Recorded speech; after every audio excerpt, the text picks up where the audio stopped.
por Fyodor Dostoiévski.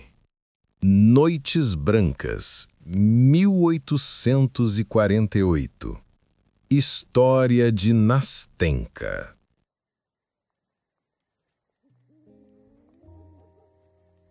Metade da história sabe-a já o senhor, isto é, sabe que tem uma velha avó. Se a outra metade não é maior do que essa... Interrompi rindo-me. Cale-se e escute. Antes de prosseguir, façamos uma combinação. Não me interrompa, pois de outra maneira eu sou capaz de perder o fio à meada. Então, escute lá com juízo. Tenho uma velha avó. Fui para a casa dela muito pequenina, pois perdera o meu pai e a minha mãe. É de crer que a avó foi rica em tempos, pois ainda hoje recorda esses dias melhores. Foi ela que me ensinou francês e depois me contratou um professor. Quando fiz 15 anos, tenho agora 17, abandonei os estudos. Foi nessa altura que cometi a tal tolice de que lhe falei. Não lhe direi que tolice foi, basta que lhe diga que a falta não foi grande. Apesar disso, uma bela manhã a avó chamou-me junto dela e disse-me que, como era cega e não podia andar atrás de mim, resolvera prender a sua saia à minha com um alfinete, acrescentando que, deste modo, iríamos passar toda a vida presas uma à outra, a não ser que eu me emendasse. Em suma, nos primeiros tempos não havia maneira de me conseguir afastar. Para trabalhar, ler, estudar, tinha de estar sempre junto da avó. Uma vez tentei uma manha e convenci Fiocla é a nossa criada e é surda, a tomar o meu lugar. Fiocla sentou-se no meu lugar, a avó durante esse tempo adormecera na sua poltrona e eu saí com uma amiga para bastante longe. Pois bem, a história acabou mal. A avó, durante a minha ausência, acordou e perguntou qualquer coisa, pensando que eu continuava ajuizadamente sentada no meu lugar. Fiocla via bem que a avó lhe estava a perguntar, fosse o que fosse, mas não conseguia ouvir. Pensou e tornou a pensar no que devia fazer e, não encontrando solução, abriu o alfinete e fugiu. Neste ponto, Nastenka deteve-se e desatou em sonoras gargalhadas. Eu ri, e ela parou imediatamente de rir. Ouça lá, não se ria da minha avó. Eu rio-me porque acho isto divertido. O que quer? Uma vez que a avó é assim, só eu, apesar de tudo, lhe tenho um pouco de amor. Bem, naquela altura, isso arreliou-me bastante. Imediatamente me obrigou a voltar ao meu lugar e depois nada a fazer. Proibição de me mexer. Vamos, esqueci-me ainda de lhe dizer que nós temos, ou melhor, que a avó tem, uma casa dela, ou melhor ainda, uma casinha, 3 janelas ao todo. Uma casinha de madeira, tão velha como a própria avó. Em cima tem uma mansarda. Pois bem, um belo dia, um novo hóspede veio morar para essa mansarda. Quer então dizer que havia um antigo hóspede? Fiz notar. É verdade. E por acaso até era capaz de estar calado, coisa que não sucede consiga. Na verdade, mal podia mexer a língua. Era um velhinho, seco, muda, cego, coxa, de tal modo que por fim já não lhe era passível estar no mundo e acabou por morrer. Então, tomava-se necessário arranjar um novo hóspede, pois não podíamos passar sem esse recurso, que com a pensão da avó constituía quase todo o nosso rendimento. Este novo hóspede, nem de propósito, era um jovem, não aqui da cidade, mas de passagem. Como ele não discutiu o preço, a avó aceitou-o. Depois, um dia, perguntou-me: então, Nastenka, o nosso hóspede é novo ou não? Eu não lhe quis mentir. Bem, avó, é velho demais para ser jovem e demasiado jovem para ser velho. Bom, e é fisicamente agradável? Perguntou a avó. Novamente, não lhe quis mentir. Sim, disse eu, é fisicamente agradável, avó. E ela: ah, maldição, maldição, o que diga, minha filha, é que não te distraias a olhá-lo. Que século nosso! Veja-se só isto, um hóspede como este, que não tem nada, é fisicamente agradável. Noutros tempos, tudo era diferente. Para a avó, só existem os outros tempos. A verdade é que, noutros tempos, ela era mais jovem, e o sol era mais quente, noutros tempos, e noutros tempos as natas não azedavam tão depressa. Sempre noutros tempos. Permaneci sem dizer palavra. Por que seria que a avó me fazia lembrar as coisas e me perguntava se ele era bonito e jovem? Mas como já lhe disse, fiquei calada, apenas a pensar. e imediatamente recomecei a contar as malhas e a tricotar a minha meia, e depois acabei por esquecer completamente o assunto. Ora, uma vez pela manhã, o hóspede entrou em nossa casa para lembrar que lhe tinham prometido mudar o papel das paredes do seu quarto. Palavra puxa palavra, e a avó, bastante faladora ela é, disse-me: Nastenka, vai ao meu quarto e traz o ábaco. Dei um salto, corando até a raiz dos cabelos, sem saber por quê. E esqueci que estava pregada. Em vez de soltar discretamente o alfinete para que o hóspede não se apercebesse de nada, saltei de tal modo que a poltrona da avó veio atrás de mim. Vendo que o hóspede sabia agora toda a minha história, corei, fiquei como se tivesse colada ao chão. E de súbito debulhei-me em lágrimas. Estava de tal maneira envergonhada e desgostosa naquela altura que me apetecia morrer. A avó gritou: Que estás tu aí a especada? E eu cada vez pior. O hóspede, vendo-me tão envergonhada diante dele, cumprimentou e saiu imediatamente. Desde então, ao menor ruído que eu visse no corredor, ficava como morta. E dizia para comigo: o hóspede que vai passar. Ia, dissimuladamente, abria o alfinete. A verdade é que nunca era ele quem vinha. Passaram-se 2 semanas.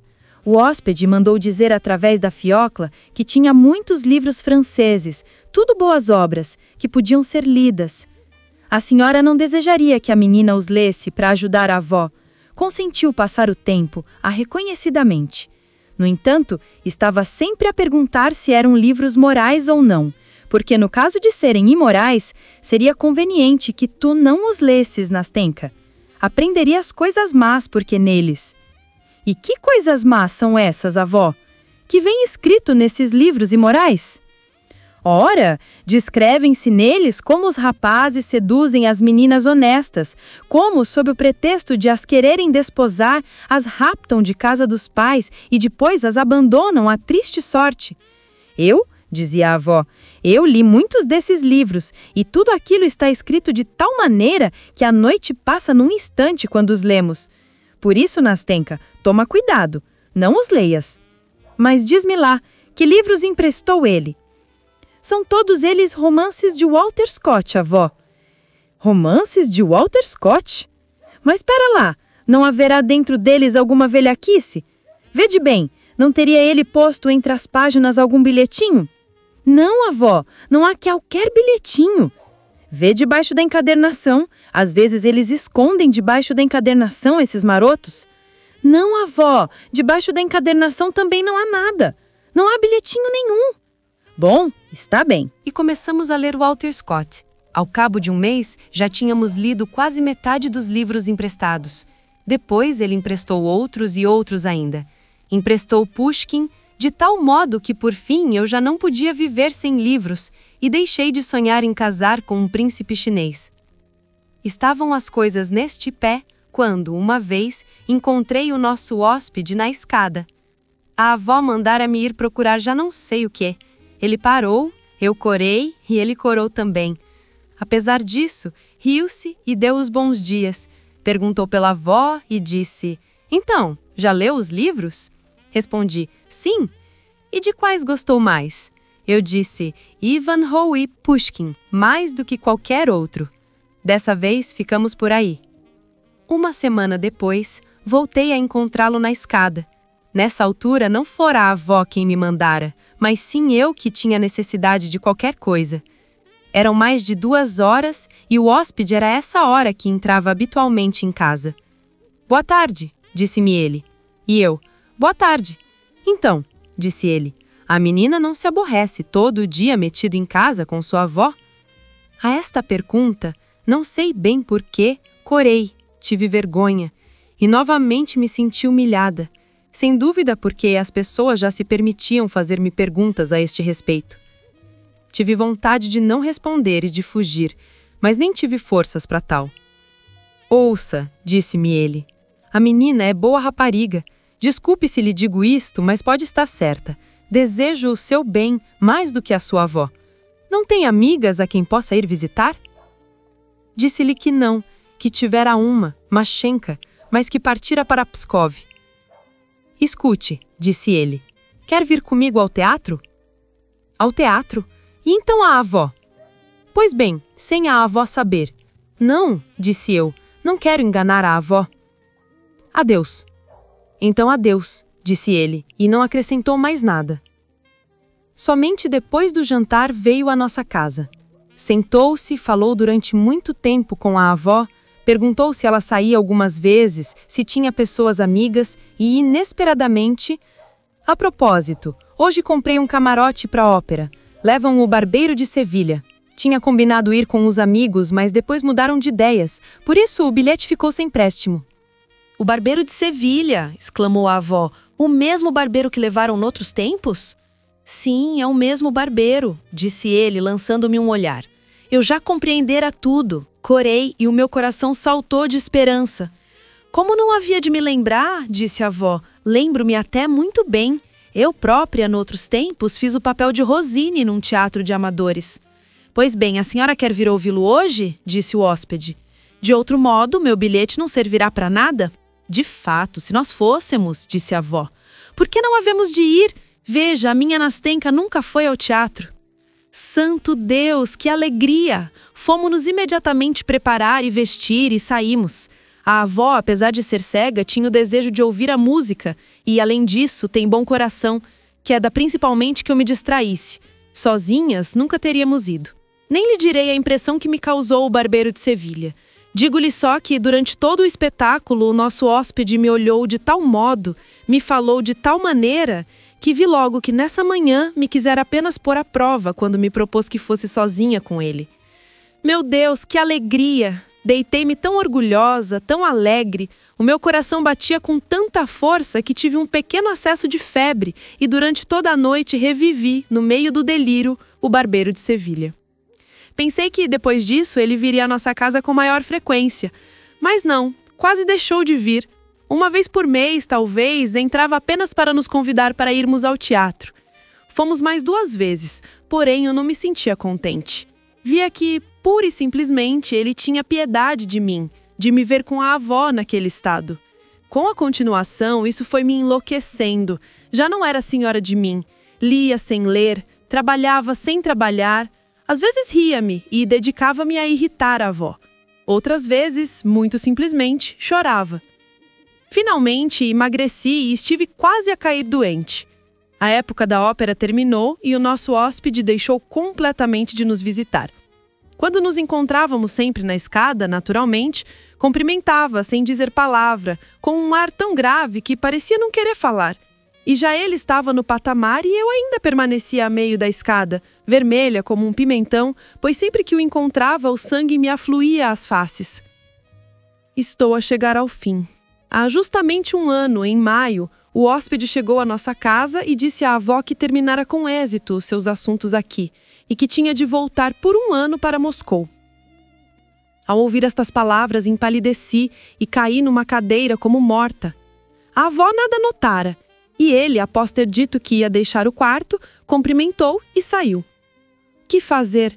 Refleti bastante, desgostei-me bastante e tomei enfim a minha decisão.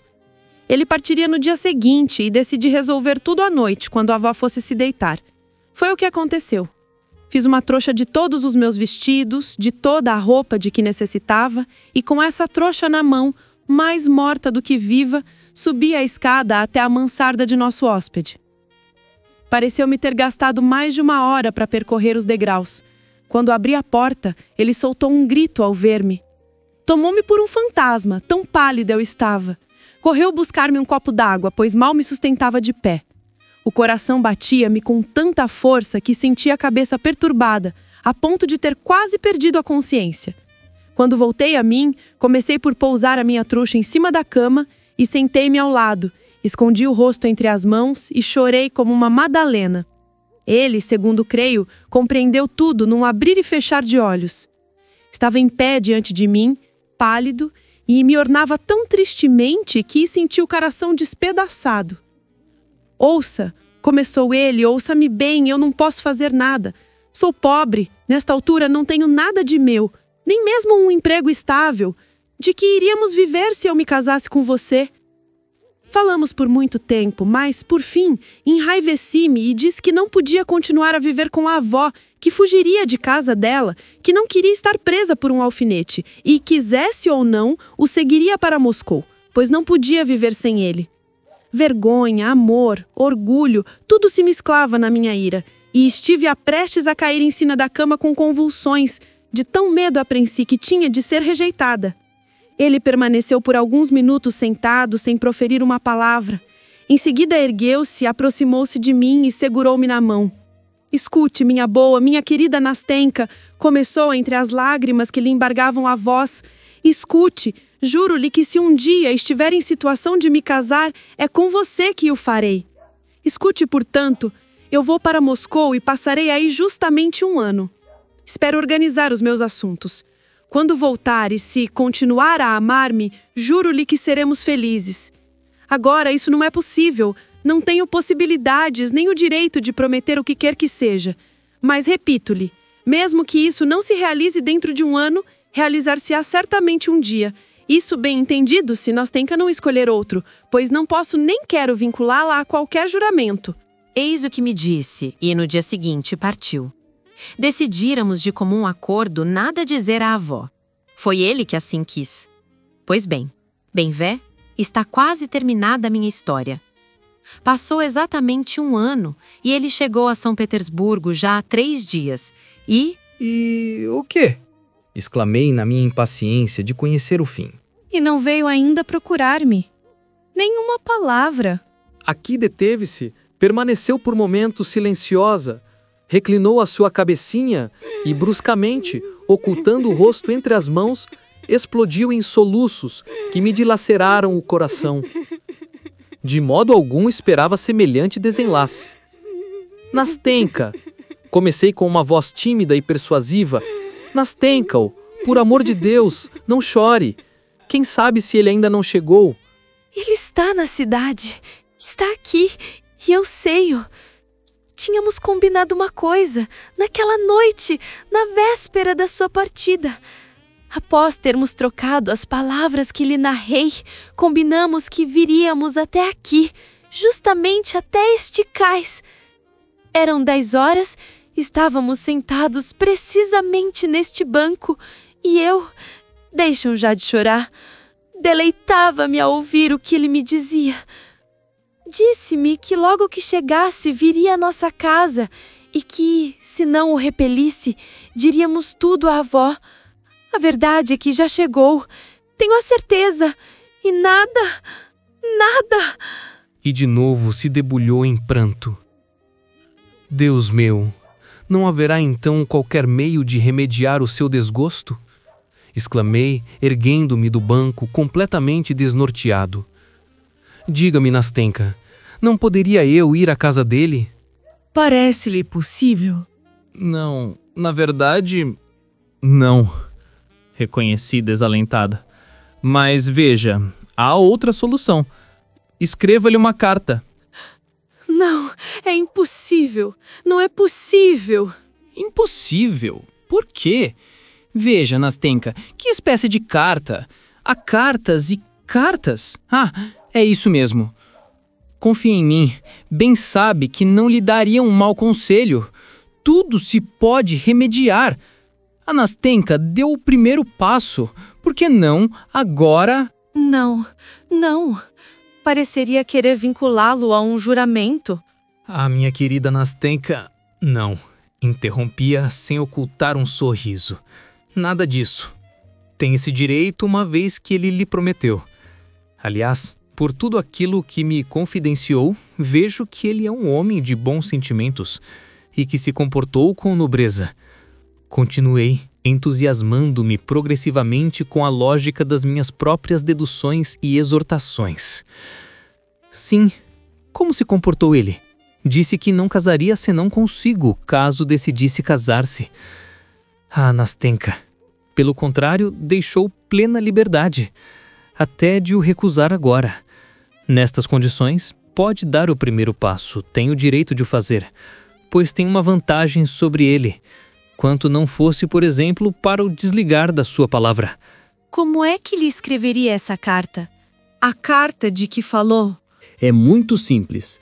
Escreveria assim: Senhor. É absolutamente necessário pôr Senhor? Sem dúvida. Na verdade, deixe-me pensar. Bem, e depois? Senhor, perdoe se... Vendo melhor, não, nada de perdões. O fato em si justifica tudo. Escreva simplesmente. Escrevo-lhe. Perdoe a minha impaciência, porém, dura um longo ano, permaneci inebriada de esperança. Será culpa minha se agora não consigo suportar um único dia de dúvida? Agora que regressou, poderá talvez ter mudado de intenções. Neste caso, esta minha carta servirá para lhe assegurar que fico ressentida e não o acusarei. Não o acusarei por não ter lugar no seu coração.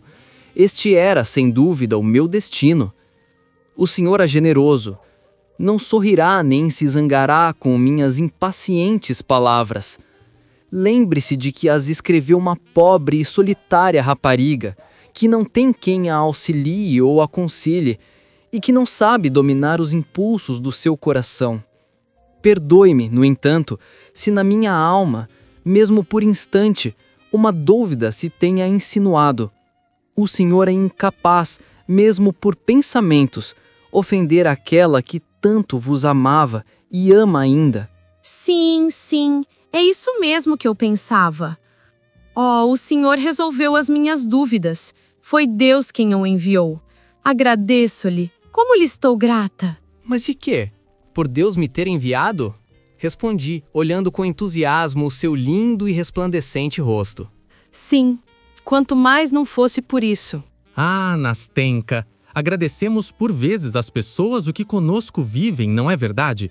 Eu agradeço-lhe só por a ter conhecido, da recordação que deixará em toda a minha vida. Bem, chega. Por ora, veja, escute-me. Como lhe disse, fora combinado que, mal ele chegasse, me assinalaria a sua chegada deixando uma carta num certo local, em casa de amigos meus, pessoas boas e simples que nada sabem de tudo isto. Ou então que, caso não tivesse maneira de me escrever, pois há muita coisa que não pode ser dita numa carta, viria aqui, no próprio dia, precisamente às 10 horas, pois este foi o local onde nos decidimos encontrar. Da sua chegada já tenho conhecimento, mas decorrem já 3 dias e nem escreve nem aparece. Pela manhã é-me impossível deixar a avó. Entregue o senhor mesmo a minha carta a essa boa gente de que já te falei. Eles falaão chegar até ele, e caso haja uma resposta, trar-ma-á à noite, às 10 horas. Mas e a carta? Primeiro que tudo, é preciso escrevê-la. Tudo isso só poderá fazer-se depois de amanhã. A carta, mas... Não chegou a acabar, pois antes disso desviou de mim a seu rostozinho. Ficou vermelha como uma rosa e subitamente senti na mão uma carta, visivelmente escrita há muito tempo, pronta e lacrada. Uma recordação graciosa, amável e conhecida atravessou-me o espírito. R, O, Rô, S, I, Si, N, E, N. Comecei. Rosine! Cantamos ambos, eu quase enlaçando no meu entusiasmo, ela corando tanto quanto podia corar e rindo através das lágrimas que tremulavam como pérolas suspensas dos seus cílios negros. Vamos, basta. Adeus. Tome a carta e o endereço onde a deve ir levar. Adeus. Até vista. Até amanhã. Apertou-me fortemente ambas as mãos, acenou-me com a cabeça e dirigiu-se, rápida como uma flecha, na direção da sua meia. Durante muito tempo permaneci no mesmo lugar, acompanhando-a com os olhos. Até amanhã, até amanhã! Essas palavras atravessaram-me o cérebro, quando ela tinha já desaparecido.